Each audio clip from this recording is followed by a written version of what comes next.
政府开展公共化托婴中心是合理嘛是必要，不过议员新加坡质疑，不管是严重的液态儿童，还是一般的落珠纠纷，甚至北关区有水道头漏水，员工无健康检查，拢被记缺失。加上一旦有业者恶意检举，客栈标准究竟如何？烦恼如果判定上过严格被解约，对家长甲囡仔来讲，嘛相当的无助。要求给什么缓冲的空间？我们希望说，局长这边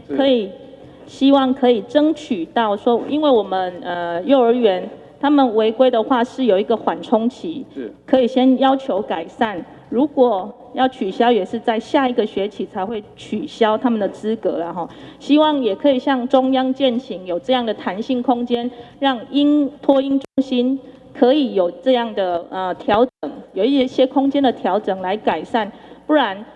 真的被取消的时候，会遇到很多家长小孩子怎么办？要送去哪里？其实这家长也会很无助了哈。如准公共化7月的部分呢，原则上还有2个月的一个缓冲期给我们呐